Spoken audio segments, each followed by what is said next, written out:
góor dama lay wax benn affaire gis nga góor dëgg du dégg ndigalu yaayam. waaw góor dëgg. waaw day dëgër bopp daal góor dëgg. bu la sa yaay ne jëmal nii bàyyi ko fa jëm nee. loolu Youssou Ndour naan nit dina la bëgg ba sànk la mooy yaay. man nii sama yaay la mu bëggoon ci man ba ko doon def tey jii du ma jënd saako mu goñ. moom day bëgg daayira bu mu séen jàpp ne lu baax la ne la demal. màggalu sëñ diw gu mu dégg ne la dañuy baas demal baas. sëñ diw tey lañ koy siyaara ji. demal. siyaarub soxna Faati Mbàkke siyaarub Daaru Tansil siyaarub Mbàkke Kajoor bi. mbuub ma bale ba maanaam moom programme boobu la ma ëmbaloon ma waaw. barke sëñ Ba xaw ñu waa guy bind lañ màggalub Daaru Tansil mu Daaru Tansil tey la ñuy siyaara ji demal yóbbu addiya ba màggal ga baas ba nag ña ngay baas di buñ baasee ba bu màggal gi mu wax ba nga ñëw màggal si mun léegi ña ngay raxas cin ya waaw léegi na dëpp nga fa di raxas cin maanaam programme boobu la ma la jàpp ne moom la ndeysaan loolu la xam ne lii njariñ la lu lay jariñ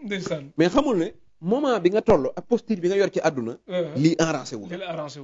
nga xam ne benn affaire la gënoon a bëgg ci àdduna mooy doxu mbokk tabaski nga ne ko dem naa kër Modou Lo Assa Jaxate dem naa sama kër nijaay Alaaji Saaxo dem naa seeti Baye Bass Jaw maanaam mu daal di kontaan te loolu nag wax dëgg yàlla loolu joxewutum dépasse nag yàlla gën ko aar njabootam waaw yàlla na ko yàlla yërëm te jéggal ko mais loolu moom moo nekkoon programme am ci man léegi mais boo ko fa bàyyee jëm nee da ngay dem ba nga xam ne nag léegi yow li nga bëgg da nga koy am yaay yu baree dañuy bëgg seen doom yi ba tardel ko voilà mas na maa gis benn booy buy liggéey Sodida mere fa ànd ak yaay ji ñëw di ma ñaanoo yaay ji naan moom daal daa am ku fa nekk ku bon xol nangam ak nangam ma ne yaay ji may ma daa am lu ma koy wax mu génn mën a ko sa yaay ji mu nar a yàq sa liggéey bi fexeel ba loola naqare ci sa place bu mu dugg bu mu ko yëg loola fa neex bu mu ko yëg boo demee sax nee ko toxal nañ place bi bu mu xamante fa mu nekk booy bi après daa mujj naan ma yow nga ñàkk a conseil nit wóorut dal waaw te loolu doo ngay problème bi ndax dafay day jaar foofa di xool kële de ma ngi lay xool waaye man saa yu ma ñëwee damay fekk yaay liggéey gaa yaa ngi toog xamul affaire bi da lay indil ay problème yoo xam ne moo tax góor du déglu yaay góor goo dégg muy wax naan saa yaay ba ko fa góor goo dégg mu naan sama papa ba ko fa nit bu amee 20 ans day assumer ay responsabilités voilà assumer responsabilités yi nag teg telewut nga bañ a dégg sa ndigalul baay parce que baay day xam li xew waaye nag en général tamit boo ko jegee dëgg day bëgg maanaam lépp day mujj nekk dictature moom tamit lu mu la digal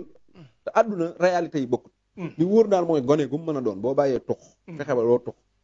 fexe ba doo naan fexe ba jigéen ñi xam nga doo doxaan kenn du ko wax waaye nga xam leen jigéen dañ koy jàng ni ñuy jànge oto barki sëñ Touba bii lay boo xamut jigéen voilà demal jàng alxuraan te bind kaamin bi bind hadis yëpp ñëw toog sa baay ne la doo xool jigéen aaye la jigéen ñi gis nga jël bi ngay njëkk a am bu ne laa demal saaga sa baay da ngay dem saaga ji barki sëñ Touba boo liggéeyoon ba am lépp da ngay am jabar maanaam da ngay jàpp na yow moom sa yaay ak sa baay ñëpp da nga leen a war a éliminer des ak sa jabar ji parce que da nga naan ñii xamuñu bànneex bi may am ci kii fekk dañ la ko jàngalu gis nga da ngay gis ko nga xam ne day dem di liggéey ba nekk ministre maanaam jàng la def jóge fa dem France musul fréquenté jigéen gis nga jigéen ji muy njëkk a fréquenté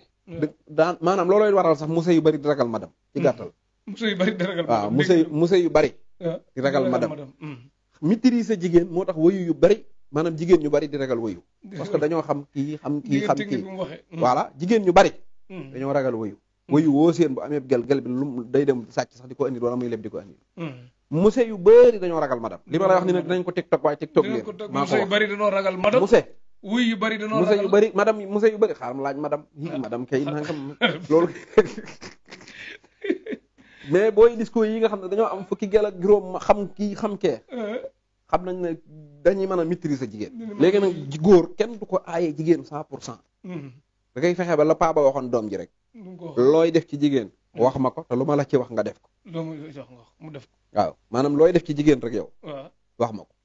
dama ko bëgg a fóon tey nee na ma naa ko fekk ca koñ ba ñaan na ma xaalis loo ciy def rek yow wax ma ko waaye lu ma la ci waxit yow defar rek waaw xam nga booy doxaan nii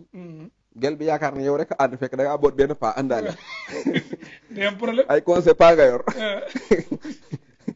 kenn du la nax